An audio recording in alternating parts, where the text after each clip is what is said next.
नमो सद्गुरु ज्ञानदीपा, नमो सद्गुरु सच्चिदानंद रूपा, नमो सद्गुरु भक्त कल्याण मूर्ती, नमो सद्गुरु भास्करा पूर्ण कीर्ती।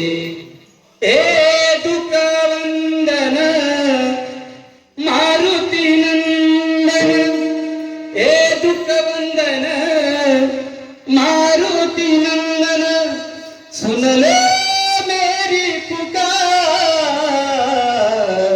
पवन सुत विनंती बारंबार, विनंती बारंबार, विनंती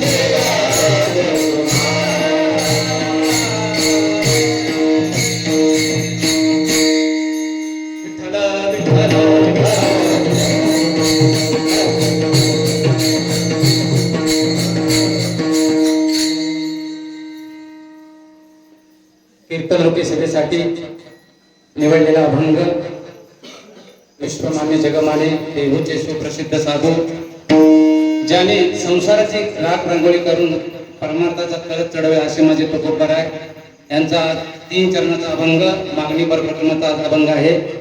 या अभंगाच्या माध्यमातून जगद्गुरु तुकोबाराय जड जीवाला सांगतात, बाबांनो, देवाकडे काय मागायचं, कोणत्या पद्धतीने मागायचं आणि कितपर्यंत मागायचं या अभंगाच्या माध्यमातून विस्तार करणारच आहे।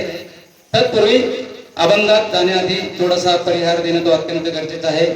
आणि आज या सालाबाद प्रमाणे मौजे तेवढी हनुमंतरायाच्या मंदिरामध्ये पूर्वजांपासून चालत असलेला अखंड हरिनाम सप्ताह आज 7व्या दिवसाची सेवा माझ्या पदरात आलेली आहे। सर्वप्रथम मी गावकऱ्यांचे धन्यवाद देतो, कमिटीचे धन्यवाद देतो। आणि या अभंगातून तुकोबाराय जड जीवाला सांगतात, बाबांनो, देवाकडे काय मागायचं, कसं मागायचं आणि कशासाठी मागायचं या अभंगातून मी थोडक्यात विस्तार करणारच आहे। आणि माझ्या कीर्तनासाठी जमलेले सगळे कालकरी मंडळी, वादक मंडळी, विनयकरी बाबा, चोपदार बाबा आणि उपस्थित असलेले श्रोते हो, सर्वांच्या चरणी नतमस्तक होऊन मी माझ्या कीर्तनाला सुरुवात करतो।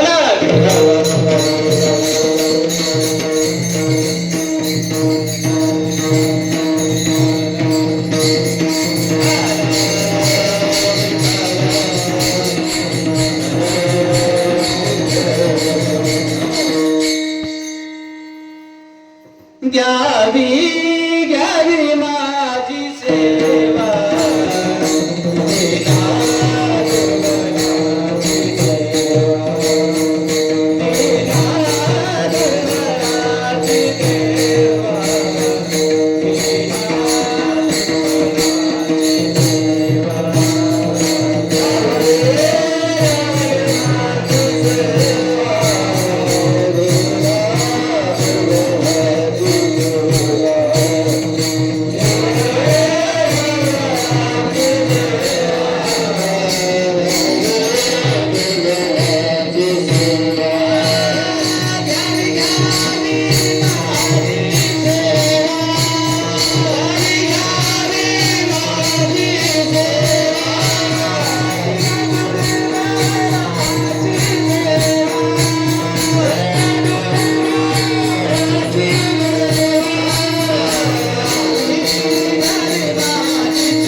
मागणे ते एक तुझ प्रती आहे, देशील तरी पाहे पांडुरंगा. या संताची निर्वे हेची मज घेई, अनेक तुझे काही न मागो देवा. तुकाराम महाराज या अभंगाच्या माध्यमातून जड जीवाला सांगतात, बाबांनो देवाकडे काय मागायचं असतं, कशासाठी मागायचं असतं आणि कितपर्यंत मागायचं असतं. आजची कीर्तनाची सेवा जी आहे ती आज आपल्या सप्त्याचे 7 दिवसाची म्हणजे 7 दिवस सप्ताह असतो आणि आज उद्या सकाळी कळवणार. म्हणजे आज 7 दिवसाच्या सप्त्याचा आज नियम असतो. आज फक्त देवाकडे काय मागायचं असतं. काय मागायचं असतं, देवाकडे मागायचं असतं. आज जेवढं केलेलं सप्त्याचं जे आपल्याला फळ आहे ते आज देवाकडे मागायचं असतं, ते आपल्याला काळ करायचं असतं. म्हणून आज या मागणीतून तुकोबराय जड जीवाला सांगतात, बाबांनो काय मागायचं, देवाकडे काय मागायचं. हे तर मी अभंगात थोडासा विस्तार करून तुम्हाला सांगणारच आहे. तत्पूर्वी अभंगात जाण्याआधी ज्यांचा अभंग आहे म्हणजे तुकोबराय, आज तुकोबरायांची ख्याती आज जगभरात चाललेली आहे. तुकाराम महाराजांना काय म्हणतात, जगद्गुरु तुकोबराय म्हणतात ना. कशासाठी, कारण का त्यांनी परमार्थाचा कळस चढवला आहे असे तुकोबराय. तुकोबरायांचं ज्ञाती सांगायचं म्हटलं तर आज जवळजवळ आपण मानव जे मानवी जीवन ज्या काळाला घाबरतो, काळाला म्हणजे कोणाला, यमदूत. आता समजा यम जर आला आपल्या समोर तर आपण काय हसू का, काय करणार. समजा आपल्या समोर यम आला तर काय होणार, आपल्याला धरकाप सुटणार की नाही. जो यम आल्यानंतर आपल्याला धरकाप सुटतो आणि तो यम तुकाराम महाराजांना पाहिलं की त्याला धरकाप सुटतो. तुकाराम तुकाराम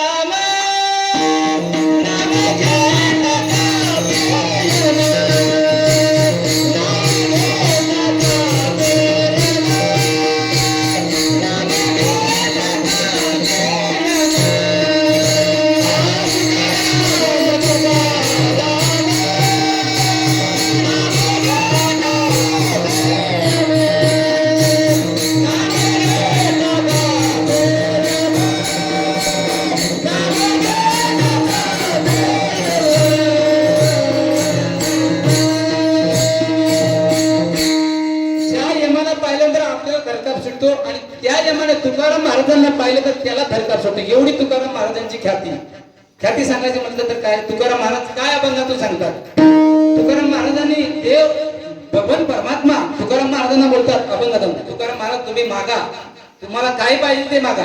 तुकाराम महाराज काय म्हणतात की मागणे हे आम्हा अनुचित, वडिलांची रीत जाणत असे, हे मागणं आमच्या म्हणजे परंपरेतच नाही. आज मला सांगा तुकोबारायांचे पूर्वज म्हणजे पूर्वजांपासून त्यांनी कधीच देवाकडे काय मागितलं नाही. त्यांनी अखंड सेवा केली, पंढरीच्या वारी केली किंवा पांडुरंग परमात्म्याचे सगळे काय केलं, पण त्यांनी कधीच काय देवाकडे मागितलं नाही. तर तुकाराम महाराज म्हणतात देवा मी तरी काय मागणार, माझ्या पूर्वजांनी जर काय मागितलं नाही तर मी तुझ्याकडे काय मागणार, आणि मी मागतो तुझ्याकडे देण्याची पात्रता आहे का, तर मी तुझ्याकडे मागू शकतो. पण भगवान परमात्मा म्हणतात तुकाराम महाराज एकदा मागून तर पहा. पण तुकाराम महाराज म्हणतात माझं मागणं हे माझ्या रीतीप्रमाणे नाही. मग तुकाराम असंच एक तुकाराम महाराजांचे वडील गोनोबा त्यांचे असे पूर्वजांपासून त्यांची नित्यनेमाची वारी चालू असते. ते वारीला जात असताना ते प्रत्येक दरवर्षी वारी करायचे तुकाराम महाराजांचे वडील. आणि मग ते वारी करता करता एक दिवशी त्यांनी आपल्या पत्नीला वारीला घेऊन गेले ते पंढरपूरला. कधी जिजा मातेला घेऊनच जात नव्हते, पण ती एक टायमाला त्यांच्या मनात आलं की बाबा आज आपल्या पत्नीला घेऊन जायचं, म्हणून ते तुकोबारायांचे वडील गोनोबा त्यांनी मग त्या पत्नीला घेऊन गेले पंढरपूरला. गेल्यानंतर होताले चंद्रभागेमध्ये स्नान केलं, कुंडलिकाचं दर्शन घेतलं आणि परमात्माच्या नामदेव पायरी चढून आतमध्ये शिरले. दर्शन घ्यायला गेल्यानंतर इकडे महिलांची लाईन, इकडे पुरुषांची लाईन. तुकोबारायांचे वडील ह्या साईडला आणि तुकोबारायांची आई ह्या साईडला. मग ते मंदिरात गेले. पण देवाचं विशेष होतं, तुकोबारायांचे जेवढे वडील ज्यावेळेस मंदिरात दर्शनाला जायचे ना त्यावेळेस भगवंताचं म्हणजे मान खाली असायची. मग ह्या टायमाला तुकाराम महाराजांची पत्नी दर्शन घेऊन निघून गेली आणि तुकाराम महाराजांच्या वडिलांचे लाईनीत नंबर आला. पण त्यांनी पाहिलं तर देवाची मान वरती आहे. मग त्यांनी विचारलं भगवंत आज प्रत्येक टायमाला तुझी मान खाली असते, आज तू एकदम माझ्याकडे वरती बघून पाहतोस. तर मग ते भगवंत हसले. मग तुकाराम महाराजांना कळलं काहीतरी आपल्या पत्नीने गडबड केली. मग ते दर्शन घेतल्यानंतर बाहेर आले. मग त्यांनी तुकाराम महाराजांच्या वडिलांनी आपल्या पत्नीला विचारलं तू काय देवाकडे काय मागितलंस का. तर ती बोलली मागितलं काहीच नाही, पण त्याने मला तिथं मागायला लावलं. अगं पण तू काय मागितलं. तर ती बोलली मी फक्त त्यांच्याशी एवढं बोललो मला फक्त संतान दे, ऐसा पुत्र दे, ऐसा पुत्र देई त्याचा झेंडा दिली लोक, असं एकच पुत्र दे आणि तो पुत्र तुझ्या सेवेसाठीच दे, म्हणून मग एवढंच मी मागणं मागितलं. पण तुकाराम महाराजांचे वडील आलं पण तुला कोणी सांगितलं. म्हणून महिलांना काय असतं कुठे काय मागायचं काय माहितीच नसतं, जिथं जाईल तिथं देवाकडे मागतच राहतात. हे सोय मग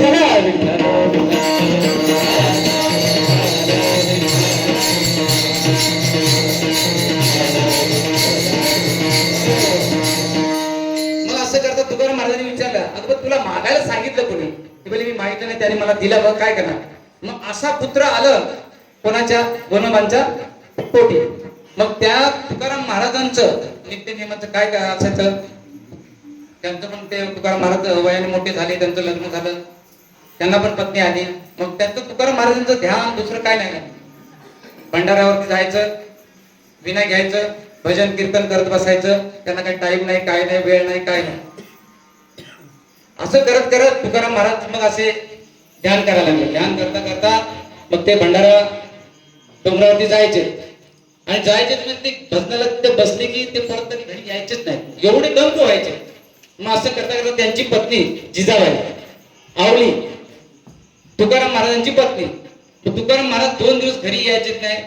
पण तुकाराम महाराजांची पत्नी अशी होती, काही लोकांची समज आहे की तुकाराम महाराजांची पत्नी वाईट होती. वाईट नव्हती, ती खूप चांगली होती. आज तिचा अधिकार एवढा मोठा अधिकार आहे, तुम्हाला थोडक्यात सांगायचं आहे. तुकाराम महाराजांची पत्नी ती फक्त विठ्ठलाला शिव्या द्यायची, पण तुकाराम महाराजांना कधी शिव्या देत नव्हती. ती फक्त काळ्या विठ्ठल देवाला परमात्म्याला नको ते शब्द बोलायचे. पण तिचे तुकाराम महाराजांवरती खूप श्रद्धा होती आणि तिचं एक पतिव्रत एवढं होतं, तुकाराम महाराजांना जेवल्याशिवाय ती कधीच जेवत नव्हती. आताच्या कोणी आता मला सांगा महिला कोणी आपले कारभारी जेवल्याशिवाय जेवता का.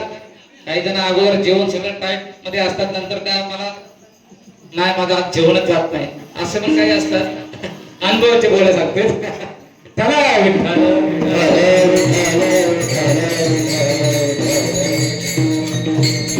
हो.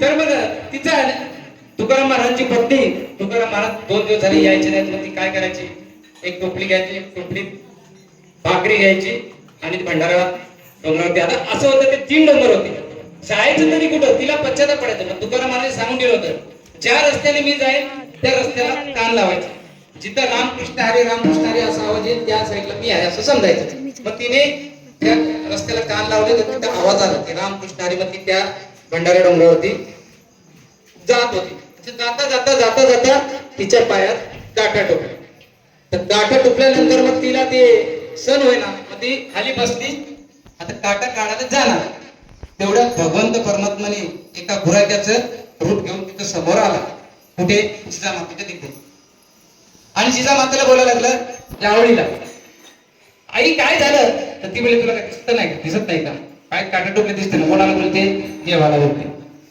देव ते परमात्मा म्हणला हो दिसतंय मला पण काय झालं कुठं टोकलं तर इथे पायाला टोकलंय मग मी काढू का तर ती जिजामाता बोलली तुला काढायला जमणार नाही तू कधी काढलंच का कोणाचा काटा तर त्याने सांगितलं मी बऱ्याच जणांचे काटे काढले भल्याभल्यांचे काटे काढले ह्या काटा काय बी तुझं मग ती बोलली मला पहिलं सांग कोणाकोणाचे काटे काढलेस मग त्याने सांगितलं मी रावणाचं काढलं सुवर्णिकेचं काढलं कंसाचं काढलं हा मग ती जिजामाता बोलली ठीक आहे मग आता एवढ्यांचं काढलेस ना मग माझ्यापासून काढून टाक मग पण ते भगवंत म्हटलं जेवढ्यांचे काटे काढले ते काय परत मला त्यांचे पाय भेटले नाही पण ज्याच्या पायात काटा डुंकलाय त्यांचं मला पाय पाहिजे म्हणून भगवंत मला एकदा काटा काढायला द्या मग जिजाबाई खाली बसली त्या भगवंताने गुराख्याचं रूप घेतलं होतं छोट्या बाळाचं त्यांचं पाय मांडी घेतलं आणि ते काटा काढायला गेलं काट्याने काटा काढू लागलं काट्याने काटा काढत असताना ते काटा काढताना थोडीशी इजा व्हायला लागली मग तुकाराम महाराजांची पत्नी म्हणाली अरे बाबा जरा अस्ती काढ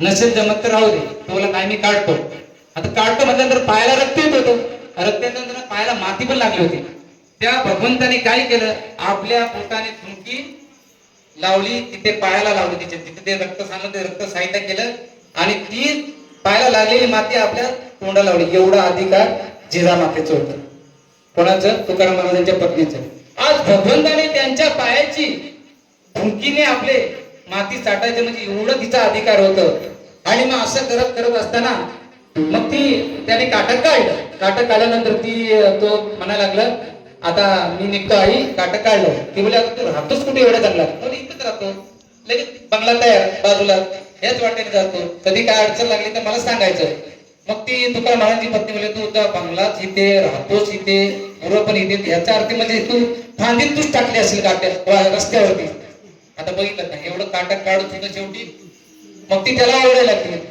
तू मग त्याच्या दगड घेऊन त्याच्या पाठीला मग तो लगेच भगवंत तिथून मग लगेच गायब झाल्यानंतर मग तुकाराम महाराजांची पत्नी वरती तुकाराम महाराजांचं भजन चालू होतं पांडुरंग हरी तिथे जाऊन बसली ती पाहते तुकाराम महाराजांच्या आजूबाजूला वाघ सिंह विंचू साप सगळे आजूबाजूला बसले होते कुठे भजन चालू असताना जशी तुकाराम महाराजांची पत्नी तिथे जाते तेवढ्यात ते सगळे वाघ विंचू वगैरे सगळे तिकडे तिकडे जातात मग ती तुकाराम महाराजांना आवाज देते अहो उठा वाजले बघा किती तुम्हाला काय ध्यान दे भूक काय लागली की नाही तुकाराम महाराज उठतात साईडला होतात मग बिना साईडला ठेवतात मग ती भाकरी त्यांना भरव देते आणि मग जिजामाता जेवण करते अशी जिजामातांची कथा आहे विठ्ठल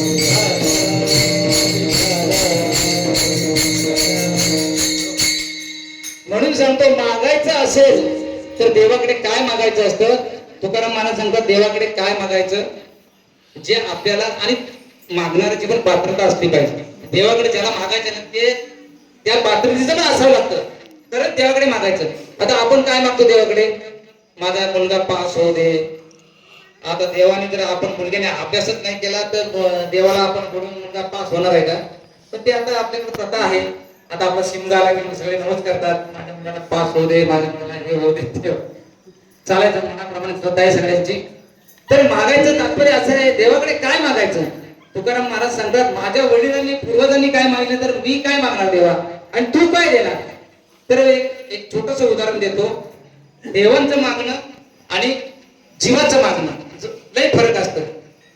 एक जीवाचं मागणं सांगतो तुम्हाला. एक भक्त असतो, शंकराचा भक्त असतो. तो नित्यनेमाने असं शंकराच्या मंदिरात जातो, आपलं तेल घेतो, दिवा लावतो, ध्यान करतो, ओम नमः शिवाय, ओम नमः शिवाय, ओम नमः शिवाय असं भजन करत आपला नित्यनेमाने रोज सकाळ संध्याकाळी पूजा करून यायचंय.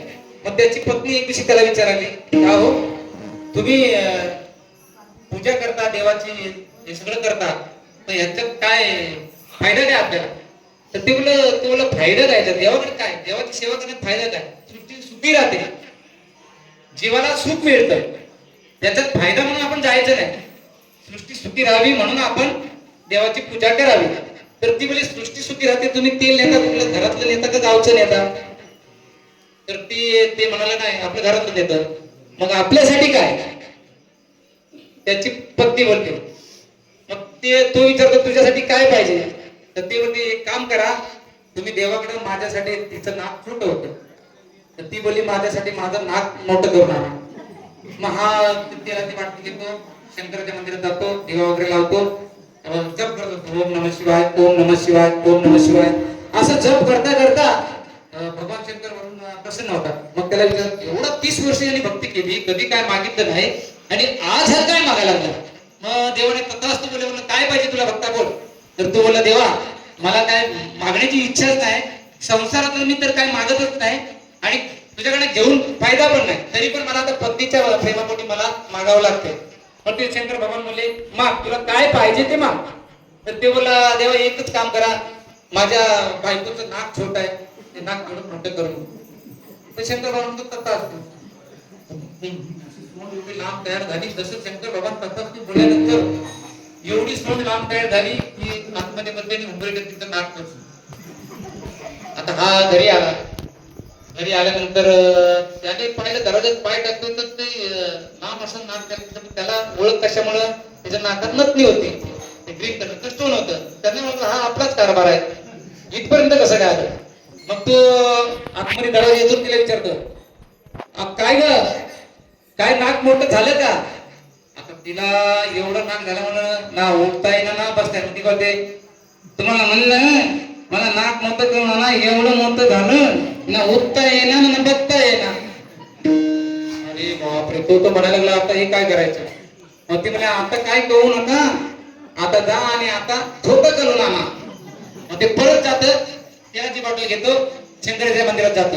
शंकर मंदिरात जातो, देव भगवान म्हणतो, काय झालं आता, परत काय पाहिजे होतं? देवा तो म्हणतो, तुम्हाला मागितलं तर 3 फूट लांब दिला, आता ते कमी करा, एवढं मोठं नको, कमी करा. शंकर म्हणतो, त्यात काय एवढं, तत्ता असतो.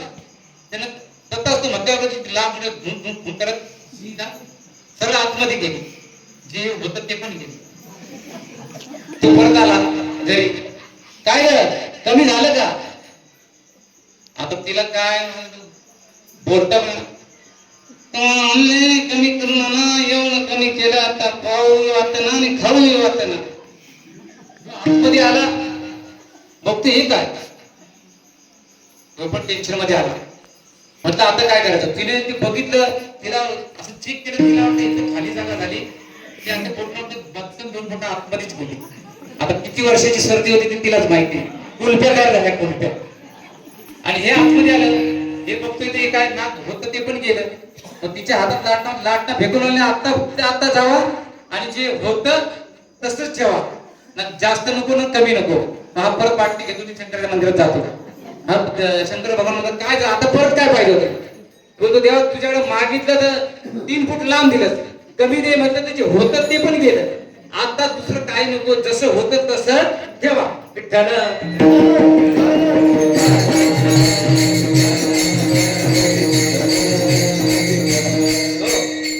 म्हणून सांगायचं तात्पर्य असं आहे, जीवाची मागणी अशी असते. कशी असते? म्हणून तुकाराम महाराज सांगतात, देवा मला द्यायचं आहे ना, द्यायचं आहे तर एकच द्या, अभंगाचं प्रथम चरण. मागणे तुझ प्रती आहे, मागणे तुझ प्रती आहे, त्याची तरी पाय.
म्हणतात देवा द्यायचं असेल तर मला एकच दे, मागणे ते एक तुझ प्रती आहे, देशील तरी पाहे पांडुरंगा.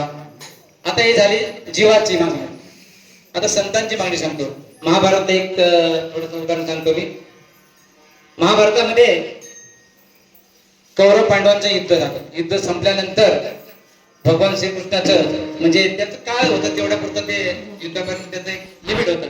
तेवढ्यापर्यंत ते भगवंत युद्ध झालं. युद्ध झाल्यानंतर हस्तिनापुराची गादीवरती कोणाला बसवलं? कोणाला बसवलं?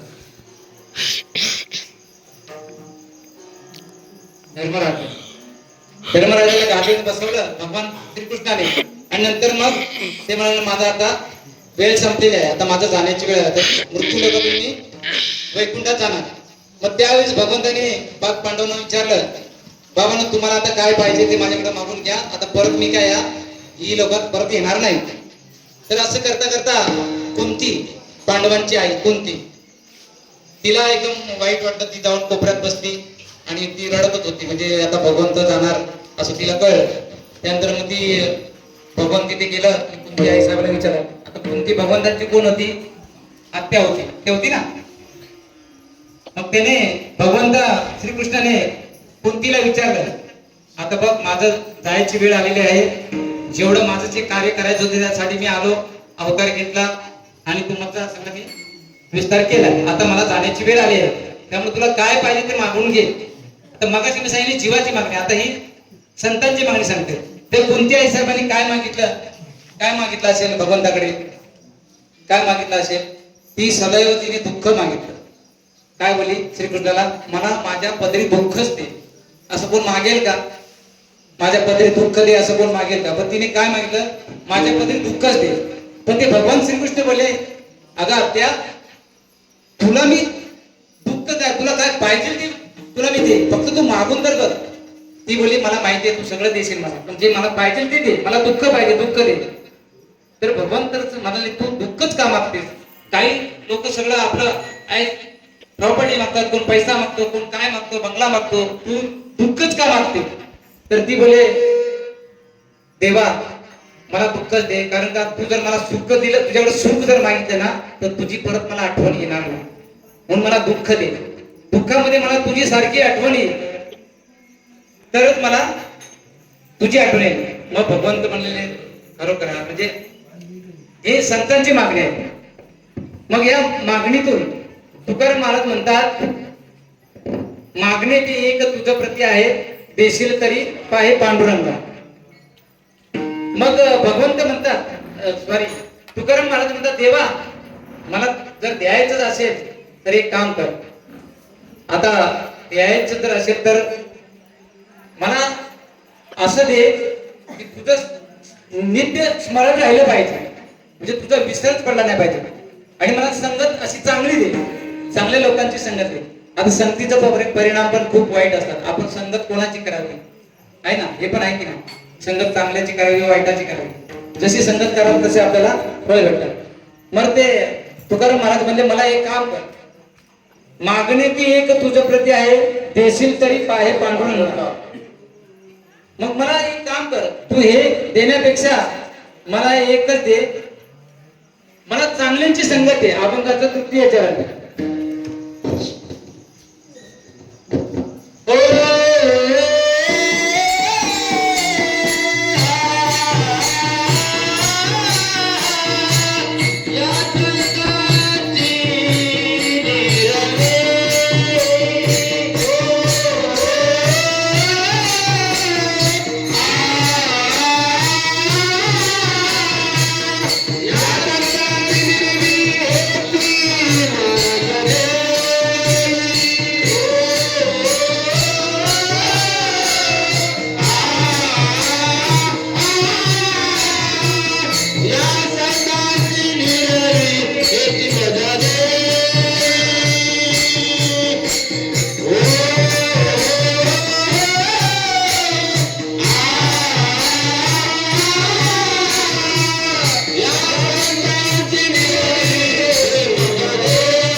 तुला द्यायचंच आहे ना तर मला एक काम कर, संतांची या संतांची निरोप म्हणजे मला संतांच्या चरणाजवळ जागा दे.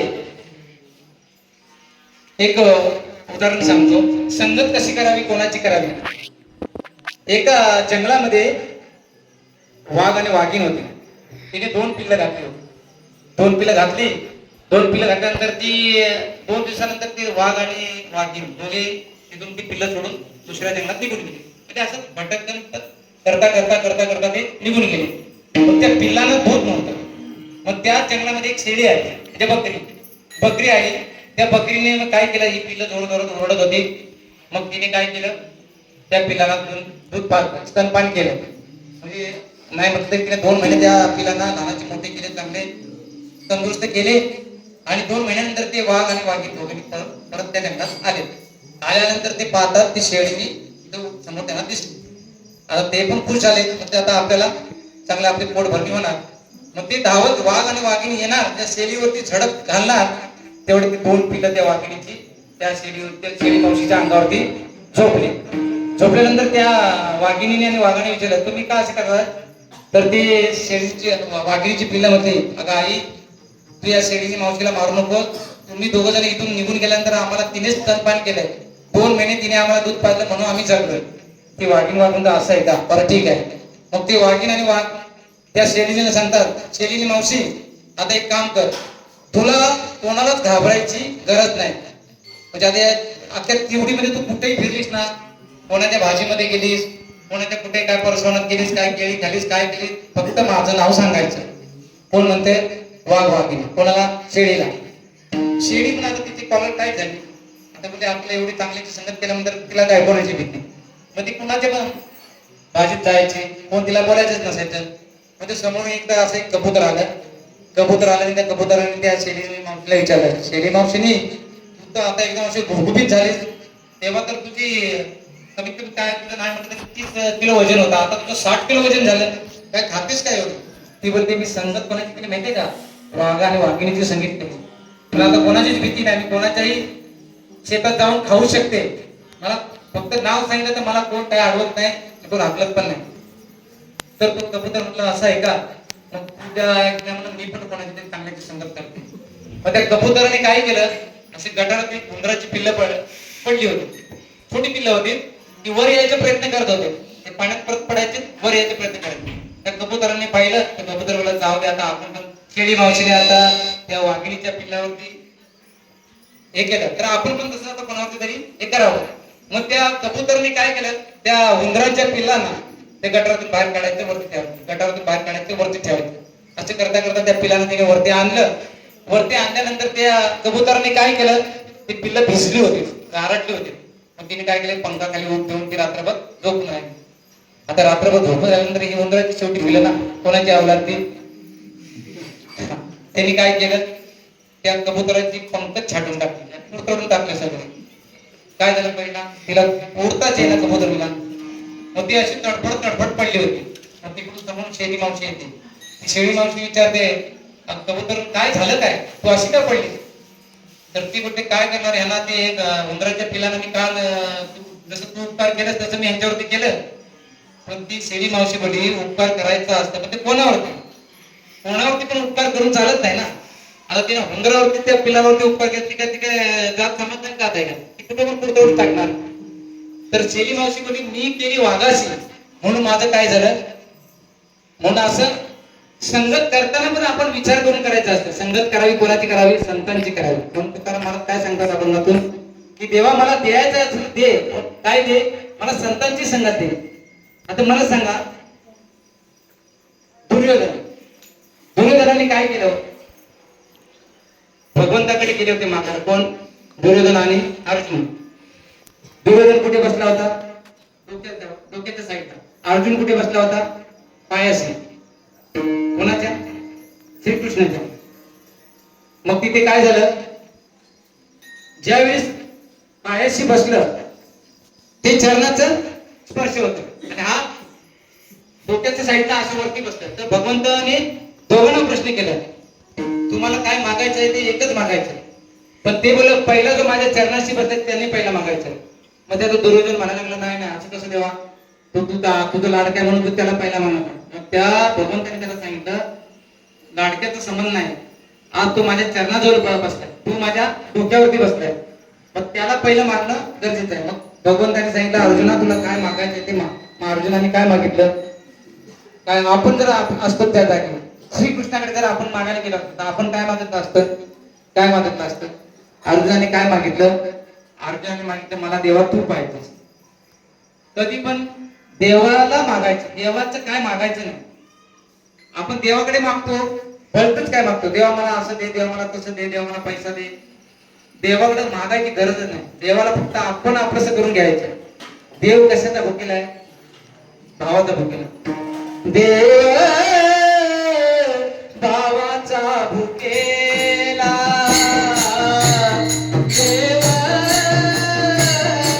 भावाचा भुकेला, देव भावाचा भुकेला, देव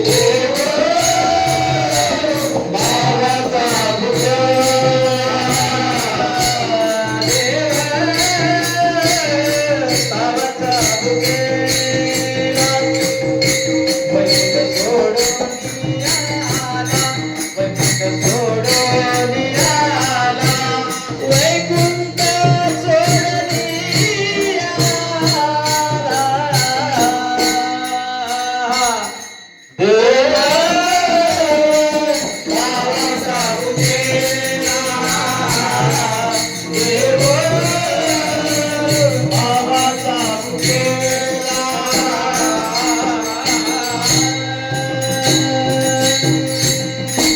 देव कशाचा भुकेला आहे? भावाचा भुकेला आहे. मग ते अर्जुनाने काय मागितलं? देवाला मागितलं.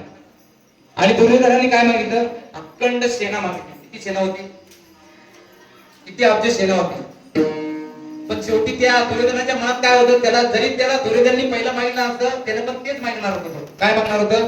त्याला सेना पाहिजे होती. आणि अर्जुनाला काय पाहिजे होतं? फक्त भगवंत पाहिजे होता. म्हणून मग ते अर्जुनाने जे मागितलं ते त्याला शेवटी काय केलं? भगवंताने एकट्या एवढी सेना आणि भगवंताने त्याच्याकडे अर्जुनाकडे फक्त श्रीकृष्ण होता आणि दुर्योधनाकडे काय होती? अखंड सेना होती. पण शेवटी काय झालं? मातीमुळे झाला ना.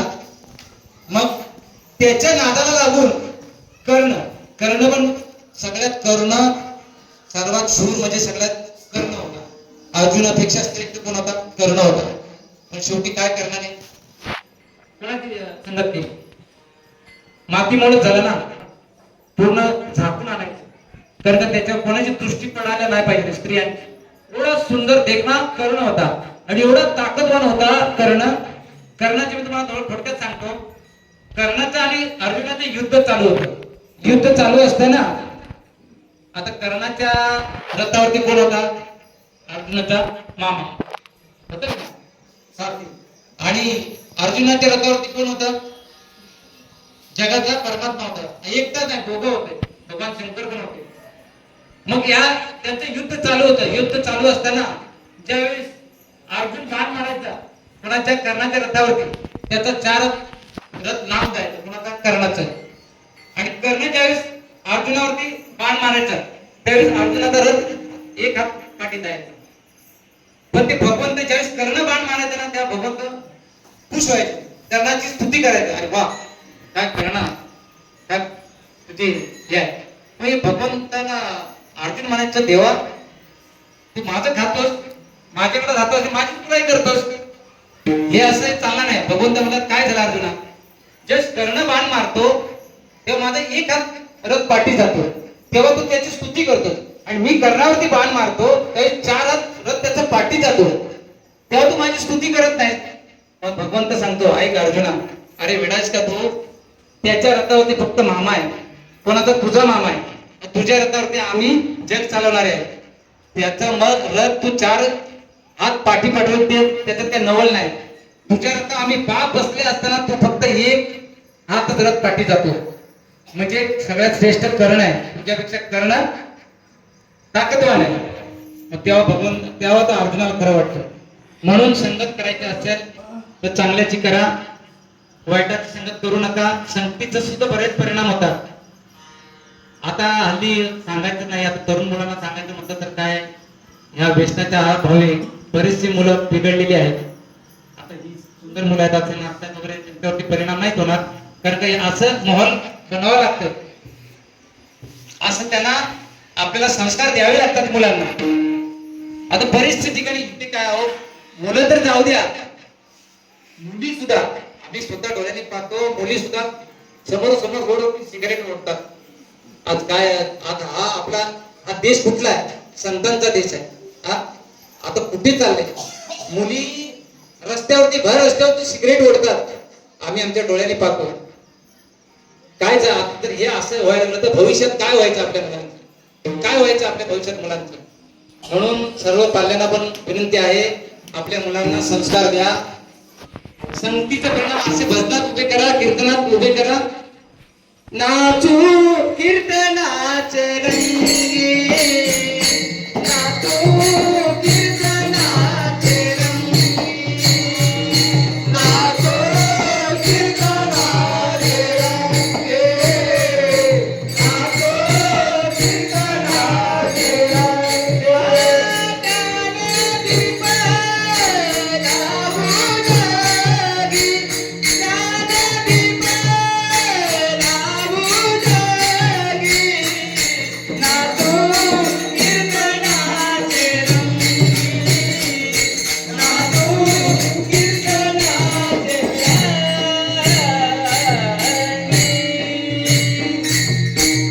असे मुलांना संस्कार द्या, तर आपल्या भविष्यात अशी वेळ पुढे येणार नाही.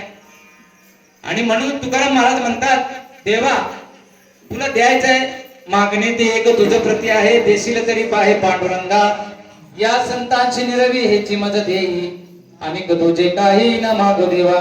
मग तुकाराम महाराज म्हणतात, देवा तुला द्यायचंच आहे ना, मग आता एक काम कर, आता वाजायला किती आले? 11 वाजायला आले. मग आता एक काम कर, देऊन टाक अभंगाच्या 3ऱ्या चरणात. तुका म्हणे आता उदार तू होई, उदार तू होई, तुका म्हणे आता उदार तू होई, उदार तू होई, तुका म्हणे आता उदार तू होई, उदार तू होई, तुका म्हणे आता उदार तू होई, उदार तू होई, तुका म्हणे आता उदार तू होई, उदार तू होई, तुका म्हणे आता उदार तू होई,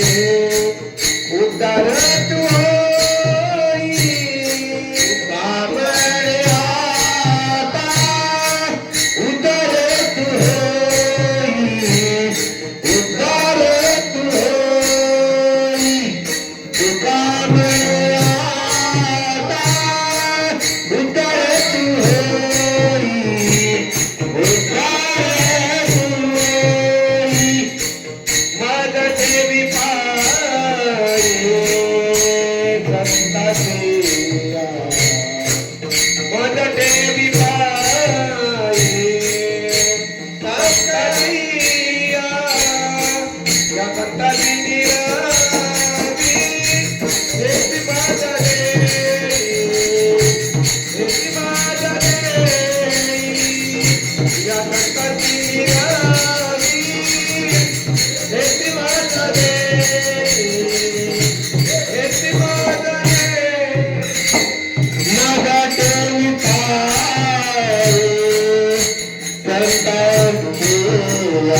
तुझ प्रती आहे देशील तरी पाहे पांडुरंगा या संतांची निरवी हेची मज देई अनेक तुझे काही न मागू देवा तुका म्हणे आता उदार तो होई मज ठेवी पायी संतांची या संतांची निरवी हेची मज देई अनेक तुझे काही न मागू देवा विठो पार कुमार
तुझ प्रती आहे देशील तरी पाहे पांडुरंगा या संतांची निर्भीची मज देई आणि तुझे काही तुका म्हणे आता उधार तू होय मज देवी पाय संतांची या संतांची मज देई आणि तुझे काही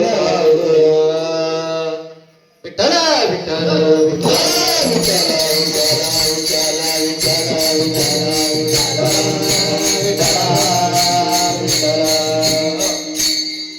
तुकाराम महाराज म्हणतात देवा तुका म्हणे आता उधार तू होई मज देवी पायी संतांची देवा तू एक काम कर, आता फक्त उदार हो आणि मला फक्त दुसरं कुठेच नको, कुठे फक्त संतांच्या चरणावरती ठेव, असं तुकाराम महाराजांचे अभंगातून सरासर मागणं आहे.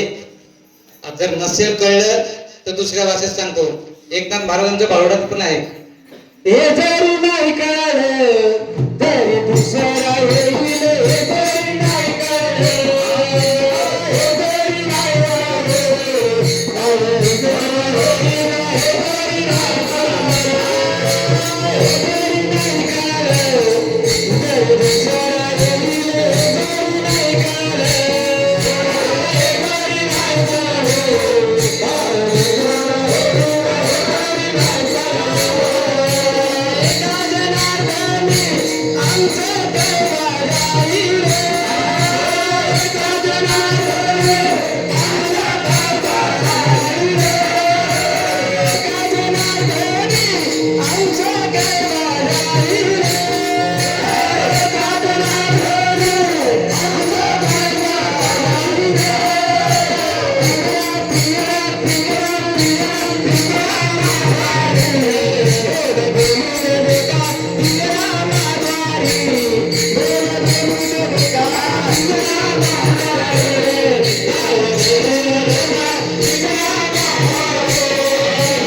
झालं कसा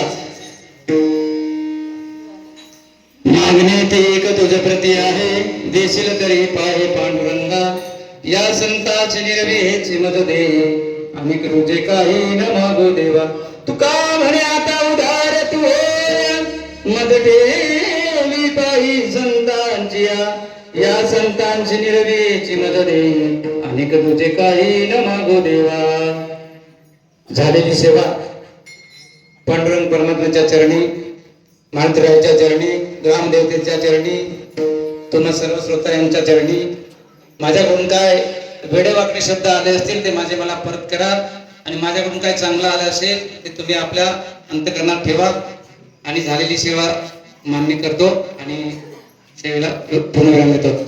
ज्ञानेश्वर माऊली ज्ञानराज माऊली महाराज ज्ञानेश्वर माऊली ज्ञानराज माऊली तुकाराम माऊली ज्ञानराज माऊली महाराज ज्ञानेश्वर माऊली ज्ञानराज माऊली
तुका म्हणे आता उदार तू होई तुका म्हणे आता उदार तू होई म्हणे आता उदार तू तुका म्हणे आता उदार तू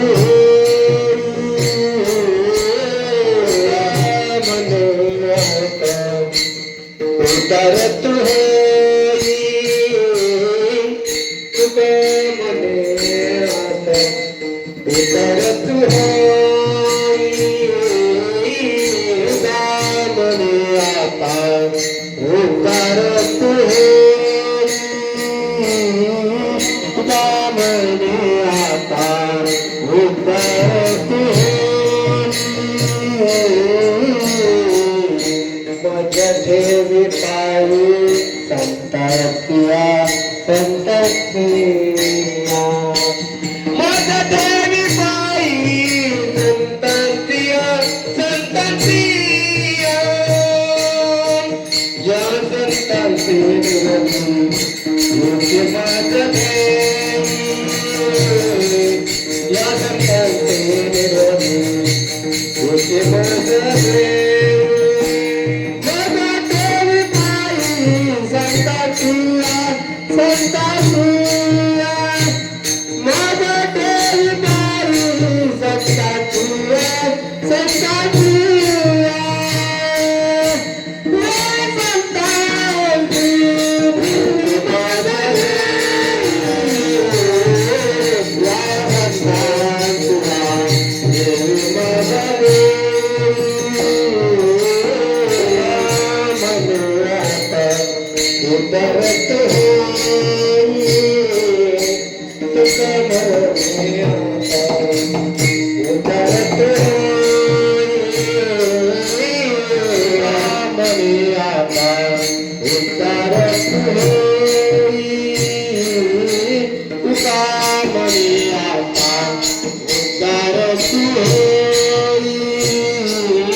ताई